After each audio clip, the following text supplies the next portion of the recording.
Bismillahirrahmanirrahim. Assalamualaikum warahmatullahi wabarakatuh. Sebelum kita awali pada kimia hari ini, marilah kita berdoa terlebih dahulu.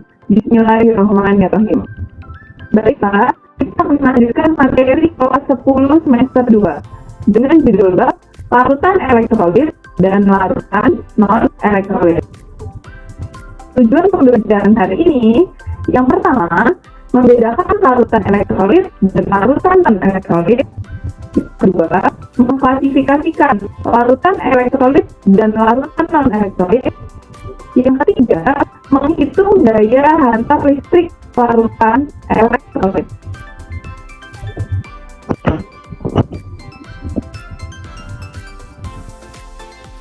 Oke, sebelum itu, udah ada atau belum sih apa aja contoh-contoh dari larutan? Kalau belum, coba kita lihat gambar-gambar berikut ini. Gambar pertama adalah sebuah secangkir kopi. Yang kedua, ada 1 cup boba. Yang ketiga, ada 1 cup orange juice. Dan yang ketiga, ada 1 gelas air gula. Kira-kira dari keempat gambar ini, mana sih yang termasuk ke dalam larutan? Kalau belum tahu, kita lihat dulu materinya. Oke, larutan dibagi menjadi 3. Ada larutan yang berwujud padat, larutan berwujud gas, dan larutan yang berwujud cair. Untuk larutan yang berwujud padat, contohnya adalah aduan logam. Kalau larutan berwujud gas, ada udara, dan larutan berwujud cair, ada air gula. Jadi, jika keempat gambar sebelumnya, yang termasuk dalam larutan adalah air gula. Oke. Jadi udah tahu ya apa itu larutan. Untuk lebih lengkapnya, yuk simak materinya. Larutan adalah campuran yang homogen dari 2 zat atau lebih. Dan larutan tersusun dari zat larut atau solvent dan dari zat larut atau solut. Berdasarkan daya hantar listriknya atau keelektrolitan, larutan dibagi menjadi 2. Apa aja ya? Berdasarkan daya hantar listriknya, ada larutan elektrolit dan larutan non-elektrolit. Kalau larutan elektrolit adalah larutan yang dapat menghantarkan arus listrik. Tapi kalau larutan non-elektrolit adalah larutan yang tidak dapat menghantarkan arus listrik. Nah, larutan elektrolit ini dibagi menjadi 2. Ada elektrolit yang kuat dan ada elektrolit yang lemah. Apa sih perbedaan dari larutan elektrolit kuat dengan larutan elektrolit lemah? Yuk kita simak materinya. Yang pertama, ciri dari larutan elektrolit kuat. Nah, larutannya terionisasi sempurna menjadi ion. Jadi ketika zat elektrolit dalam wujud padat dimasukkan ke dalam air, kemudian menjadi larutan yang homogen, akan menjadi ion-ion dan terionisasi secara sempurna. Kalau terionisasi sempurna berarti memiliki garis ionisasi 1, atau kita tuliskan alfanya sama dengan 1. Ketika dilakukan uji nyala lampu, maka menghasilkan nyala lampu yang terang dengan terdapat banyak gelembung gas pada elektrodanya. Contoh dari larutan elektrolit, ada asam kuat, ada basa kuat, dan ada larutan garam. Untuk larutan asam kuat, ada asam klorida, asam bromida, asam iodida, ada HClO4, HClO3, dan H2SO4. Untuk contoh dari larutan basa kuat, ada NaOH, KOH, dan DaOH 2 kali. Untuk contoh dari larutan garam, ada natrium klorida, kalium klorida, dan kalium citrat atau KNO3. Sebenarnya masih banyak lagi contoh dari larutan elektrolit kuat. larutan elektrolit lemah. Ciri-cirinya, yang pertama, di dalam larutan akan terionisasi sebagian menjadi ion-ion.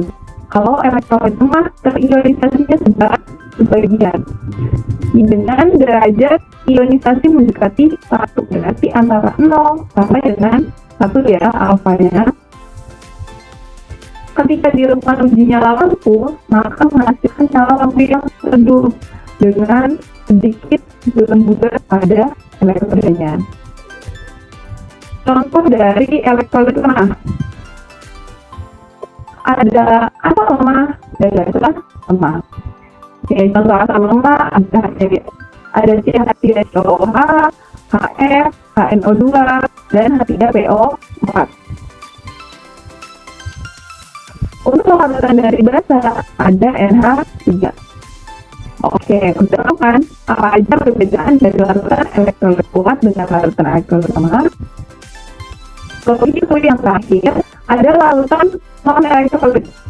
Ciri-cirinya, dia tidak mengalami reaksi ionisasi atau derajat ionisasinya bisa kita tuliskan 0 atau alfanya sama dengan 0. Dengan tidak menghasilkan nyala lampu ketika diuji nyala lampu. Dan pada elektrodanya tidak terdapat gelembung gas. Contohnya ada alkohol, gula, dan urea. Contoh dari alkoholnya ada CH3OH, ada C2H5. Contoh dari gula ada glukosa dan ada sukrosa. Untuk urea, senyawa kimianya dapat dituliskan CONH2 2 kali. Sudah pada tahu ya apa itu perbedaan atau ciri-ciri dari larutan elektrolit, elektrolit kuat, elektrolit lemah, dan larutan non-elektrolit. Selanjutnya kita akan menghitung jumlah ion dari larutan elektrolit. Menentukan jumlah ion dari beberapa larutan elektrolit berikut. Ada HCl, HMCl3, dan MgSO4. Untuk yang pertama, ada HCl. Angka pertama kita buat reaksi ionisasi dari HCl. H+ ditambah dengan Cl-. Kita tentukan jumlah ion H+. Karena di angka di depannya H+ tidak ada angka atau koefisiennya tidak dituliskan, maka jumlah ion H+-nya adalah 1. Jumlah ion Cl juga ada 1 karena koefisiennya tidak dituliskan. Kemudian kita hitung jumlah ionnya. Jadi jumlah ionnya sama dengan 2. Untuk yang kedua, ada AlCl3. Ketika ionisasi menjadi Al3+ ditambah dengan Cl-. Karena di sini muatan Al3+ dan muatan Cl-1, maka kita kalikan dengan 3. Atau kita tuliskan angka 3 di depan ion Cl- sebagai koefisien. Jumlah ion dari Al3 ada 1. Ion Cl- ada 3, karena di depan Cl- adalah 3. Maka jumlah ionnya adalah 4. Dan terakhir, MgSO4. MgSO4 kita ionisasi terlebih dahulu jadi Mg2+ ditambah SO4 2-. Ion Mg2+ hanya ada 1. Dan ion SO4 2-, juga ada 1. Maka jumlah ion MgSO4 sama dengan 2. Mudah ya. Selanjutnya kita akan menentukan atau menghitung daya hantar listrik dari larutan. Cara menghitungnya, daya hantar listrik larutan sama dengan jumlah ion dikalikan dengan M. M di sini adalah konsentrasi dari larutan dengan satuan molar dari gas.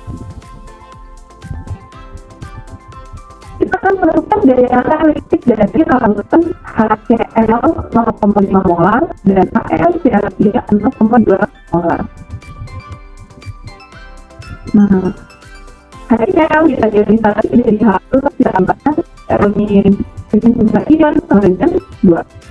Kemudian yang kita tuliskan jumlah ionnya tadi sama dengan 2 dikalikan dengan molekul keseluruhan dan hasil lapisan penting 0,5. Jadi daya listriknya HCl 0,5 adalah 1.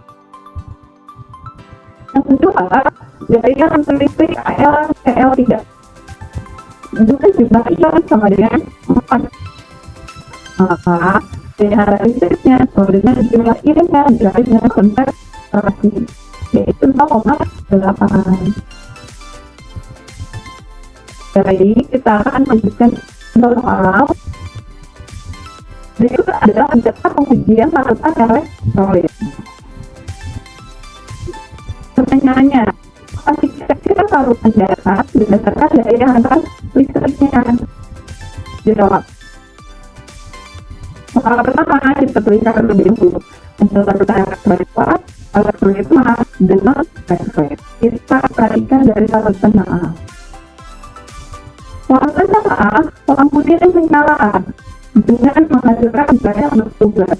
Berarti itu adalah contoh atau ciri-ciri dari larutan elektrolit kuat. Dan larutan sangat masuk dalam larutan elektrolit kuat. Untuk yang B, soalnya tidak penyalaan dengan sedikit bertugas.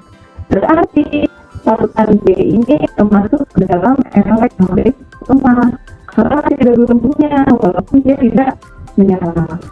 Kedua, larutannya B tidak menyala dan tidak ada gelembung gas.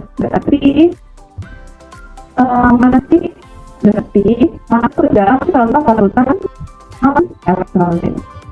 Kemudian D, lampu tidak menyala dan hanya gelembung gas. Itu contoh dari larutan elektrolit lemah. Nah, pertanyaan lampunya menyala dan banyak gelembung gas. Berarti kalau lampunya menyala dan banyak gelembung gas, ciri-ciri dari larutan elektrolit kuat. Contoh yang kedua, mengapa pada daratan dapur kepadatan tidak dapat mengantarkan listrik, sedangkan pada larutan daratan dapur dapat mengantarkan listrik? Itu lihat sobatnya, karena daratan dapur atau NaCl yang masih dalam bentuk padatan belum terdapat ion-ion yang bergerak bebas. Jadi ionnya belum bergerak bebas menjadi molekul atau belum terionisasi. Sedangkan kalau daratan dapur yang masuk ke dalam air bergerak berion itu menjadi larutan garam. Sudah terdapat ion yang bergerak bebas, maka dapat mengakibatkan arus listrik. Kira-kira seperti ini ya penjelasannya. Oke, sepertinya akhirnya sudah selesai. Semoga apa yang dipelajari mudah untuk dipahami. Akhir kata, saya ucapkan terima kasih dan bermanfaat. Kurang lebihnya mohon dimaafkan. Wassalamualaikum warahmatullahi wabarakatuh.